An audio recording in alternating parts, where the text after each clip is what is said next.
કેમ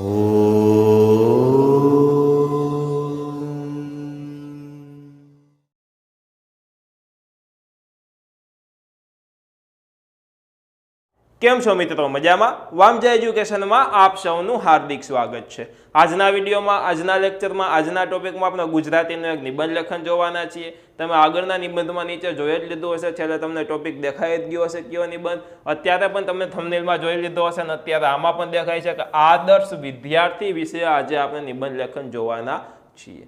ચાલુ કરતા પહેલા જો તમે આ ચેનલને સબસ્ક્રાઇબ ન કરી હોય તો સબસ્ક્રાઇબ કરીને બેલ આઇકન દબાવો, વિડીયોને લાઇક કરો તથા તમારા મિત્રો પરિવાર દોસ્તો સાથે આ વિડીયોને જરૂરથી શેર કરો. ચાલો મિત્રો, આપણે આ વિડીયોની શરૂઆત કરીએ. વાત કરીએ આદર્શ વિદ્યાર્થીની. આદર્શ વિદ્યાર્થી કોને કહેવાય? જો તમે આદર્શ વિદ્યાર્થી છો કે નહીં તે તમારે જાણવું હોય તો આ નિબંધ જોઈ અને એ પ્રમાણે તમે અનુસરણ કરતા હશો તો તમે એક આદર્શ વિદ્યાર્થી એટલે કે શ્રેષ્ઠ વિદ્યાર્થી કહેવાતા હશો. અને ન કરતા હોય તો કરવાનું શરૂ કરી દેજો, કારણ કે આપણે એક આદર્શ વિદ્યાર્થી બનવાનું છે. ઓકે મિત્રો, ચાલુ કરીએ. સૌથી પહેલો મુદ્દો પ્રાસ્તાવિક, છેલ્લો મુદ્દો ઉપસંહાર, જે આપણને ખ્યાલ જ છે. પ્રાસ્તાવિકમાં જ આપણે જોશું કે અભ્યાસમાં રુચિ, બરાબર. એમના પછી અભ્યાસેતર પ્રવૃત્તિઓમાં રસ. અભ્યાસેતર એટલે શું થાય? તો આપણે કહેતા હોય ને ઇત્તર પ્રવૃત્તિ. ઘણા કમ્પ્લેન કરતા હોય કે આ સંસ્થા છે તે ઇત્તર પ્રવૃત્તિ વધારે કરાવે છે. ઇત્તર એટલે કે વધારાની અલગ પ્રવૃત્તિ. હા, તો એ ઇત્તર પ્રવૃત્તિમાં પણ રસ દાખવતો હોવો જોઈએ એક સારો વિદ્યાર્થી, આદર્શ વિદ્યાર્થી હોય તે. ચારિત્ર અને શિસ્ત, ધ્યેય, સાદું જીવન, ઉચ્ચ વિચાર અને સેવાભાવને છેલ્લે ઉપસંહાર. ચાલુ કરીએ.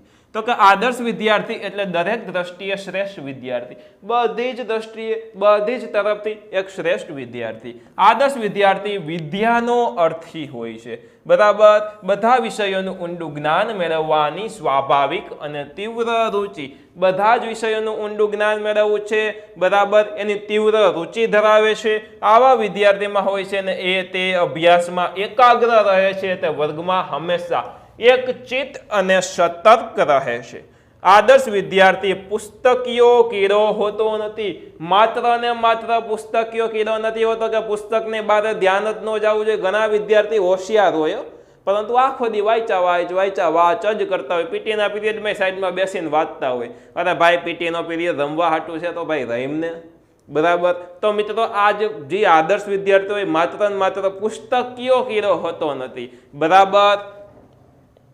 ઇત્તર વાચક પણ કરે છે, એટલે કે બીજી પ્રવૃત્તિઓમાં પણ ધ્યાન દે છે, બીજી વસ્તુનું વાંચન પણ કરે છે.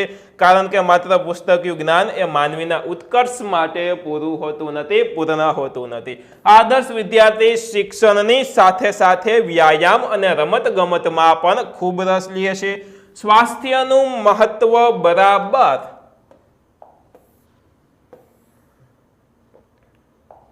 સમજતો હોય છે. રમત ગમતની હરીફાઈઓ ઉપરાંત નાટક, વક્તૃત્વ, નિબંધ, ચિત્રકલા વગેરેની સ્પર્ધાઓમાં તેમજ બીજી સાંસ્કૃતિક પ્રવૃત્તિઓમાં પણ તેનો ફાળો યશસ્વી હોય છે. તે પાઠ્યેતર પરીક્ષાઓ પણ આપતો હોય છે. આદર્શ વિદ્યાર્થી દેશ વિદેશમાં બનતી અગત્યની ઘટનાઓથી પરિચિત રહે છે અને વિવિધ જ્ઞાનથી સર્વથા સજ્જ હોય છે તે. ઓકે, આગળ જોઈએ. તમે જોઈ લીધું હશે આદર્શ વિદ્યાર્થી કેવો હોય છે. જો તમે આદર્શ ન હોય તો જરૂરથી આનું અનુસરણ કરી અને બની શકો છો આદર્શ. આદર્શ વિદ્યાર્થીનું ચરિત્ર ઉજ્જવળ અને અનુકરણીય હોય છે, એટલે કે તેને અનુસરી શકાય, અનુસરવું પણ જોઈએ, બરાબર. તેવું હોય છે. શાળામાં કે શાળા બહાર સર્વત્ર તે કડક શિસ્તનું પાલન કરતો હોય છે. એકદમ કડક શિસ્તનું તે પાલન કરે છે. પોતાના ગુરુજનો પ્રત્યે તેના મનમાં હંમેશા આદરની ભાવના હોવી જોઈએ. પોતાનું બધું કામ તે વિનય અને વિવેકથી કરતો હોવો જોઈએ. બધું કામ વિનય અને વિવેકથી કરતો હોવો જોઈએ. આદર્શ વિદ્યાર્થી સ્વાશ્રયી, સ્વાવલંબી અને સંયમી હોય છે. નિયમિતતા તો તેના સ્વભાવમાં વણાઈ ગઈ હોય છે. નિયમિતતા એના સ્વભાવમાં વણાઈ ગઈ, બરાબર. એટલે કે તે હર હંમેશ નિયમિત હોય છે. તે સત્યનિષ્ઠ, પ્રામાણિક, નિર્ભિમાની અને મદતાવડા સ્વભાવનો હોવો જોઈએ. આદર્શ વિદ્યાર્થી દૂષણોથી અલિપ્ત હોય છે. સિનેમાનો વધુ પડતો શોખ બરાબર. પિક્ચર જોવાનો વધુ પડતો શોખ, ગુરુજનોની નિંદા, ધીંગા મસ્તી, કુસંગત, અશ્લીલ સાહિત્યનું વાંચન તેમજ વ્યસનોથી તે સર્વથા મુક્ત હોય છે. એટલે કે પિક્ચર જોવાના શોખથી, ગુરુજનોની નિંદાથી, ધીંગા મસ્તી, કુસંગત, અશ્લીલ સાહિત્યનું વાંચન તેમજ વ્યસનોથી સર્વથા તે મુક્ત હોય છે. કોણ? તો કે એક શ્રેષ્ઠ વિદ્યાર્થી. આમાં મિત્રો આ વસ્તુ પિક્ચર જોવાનો, સિનેમાનો વધુ પડતો શોખ એને મારી દ્યો ચોકડી. શું કામ? તો કે એક શ્રેષ્ઠ વિદ્યાર્થી શું કામ પિક્ચર ન જોવે? આજના જમાનામાં પિક્ચરમાંથી જ ઘણું શીખવા મળે. જો સારું પિક્ચર હોય તો બરાબર, એટલે એ હું હોય તો નિબંધમાં આ વસ્તુ ન લખું. પિક્ચર જોવાનો શોખ શું કામ ન હોઈ શકે? ફેશનોની માયાજાળ અને જાત જાતના ભૌતિક પ્રલોભનો તેને આકર્ષી ન શકે તેવું મનોબળ મજબૂત હોય છે. સાદું જીવન અને ઉચ્ચ વિચાર એ તેના જીવનનો મુદ્રાલેખ હોય છે. ઓકે મિત્રો, આદર્શ વિદ્યાર્થી વર્ગમાં સૌની સાથે આત્મીયતાથી વર્તે છે. અભ્યાસમાં નબળા અને ગરીબ વિદ્યાર્થીઓને મદદ કરવા તે સદા તત્પર હોય છે. 100% સાચી વાત. એટલું જ નહીં, માર્ગ ભૂલેલાને રસ્તો બતાવવા, આંધળા લૂલાને મદદ કરવા, દુકાળ, ધરતીકંપ અને પૂર જેવા કુદરતી સંકટોનો ભોગ બનેલા લોકોને તે સદા મદદરૂપ થાય છે અને સામાજિક કુરિવાજો અને નિરક્ષરતા જેવા દૂષણોની નાબૂદી માટે તે યથાશક્તિ કામગીરી કરતો હોય છે. ઓકે મિત્રો,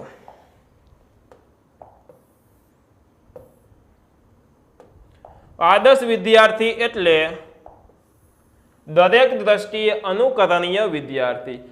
એટલે કે બધી દ્રષ્ટિએ તેનું અનુકરણ કરી શકાય અને અનુકરણ કરવું સારી બાબત હોય તેવો વિદ્યાર્થી. આદર્શ વિદ્યાર્થી જ દેશનો આદર્શ નાગરિક બની શકે. આદર્શ વિદ્યાર્થીઓ વિદ્યાલયનું ગૌરવ હોય છે, સમાજનું સૌંદર્ય હોય છે અને દેશનું પરમ ધન હોય છે. આવી વસ્તુ લખો ને એટલે આપણો નિબંધ એક ઉચ્ચ કોટીનો બની જાય. કેવો? તો કે આદર્શ વિદ્યાર્થી વિદ્યાલયનું ગૌરવ એટલે કે શાળાનું ગૌરવ, સમાજનું એક સૌંદર્ય અને દેશનું પરમ ધન તે હોય છે. બરાબર. હું આદર્શ વિદ્યાર્થી બનવા માટે સતત પ્રયત્ન કરતો રહું છું. આની સાથે સાથે આજનો આપણો આ સરસ મજાનો આદર્શ વિદ્યાર્થી વિશેનો નિબંધ પૂર્ણ થાય છે. આમાં તમારા મતભેદો પરંતુ જે મંતવ્યો છે તે તમે કોમેન્ટ બોક્સમાં કહી શકો છો કે તમારી દ્રષ્ટિએ આદર્શ વિદ્યાર્થી કેવો હોય તે તમે મને કોમેન્ટમાં જરૂરથી કોમેન્ટ કરીને જણાવો. શું? તો કે મંતવ્યો. આના પછી આપણે જોવાના છીએ, લાવો હું તમને કહી દઉં કયો નિબંધ જોવાના છીએ. આના પછી આપણે મારા આદર્શ શિક્ષક, એક આદર્શ શિક્ષક કેવો હોવો જોઈએ? મારા જેવો. એટલે બધા જ શિક્ષક પોતાની જાતને આદર્શ સમજતા હોય છે અને સમજવું જોઈએ, જેમ દરેક વિદ્યાર્થી પોતાની જાતને આદર્શ વિદ્યાર્થી સમજતા હોય તેમ. બરાબર. એટલે એક આદર્શ શિક્ષક વિશેનો નિબંધ જોશું. આ નિબંધમાં મજા આવી હોય તો વિડીયોને લાઈક કરો, ચેનલને સબસ્ક્રાઇબ ન કરી હોય તો સબસ્ક્રાઇબ કરીને બેલ આઇકન દબાવો તથા આ વિડીયોને તમારા મિત્રો, પરિવાર, દોસ્તો સાથે જરૂરથી શેર કરો. ફરી મળશું એક નવા વિડીયો સાથે. ફરી પધારજો. બાય. જય હિન્દ. વંદે માતરમ. આવજો. ધન્યવાદ.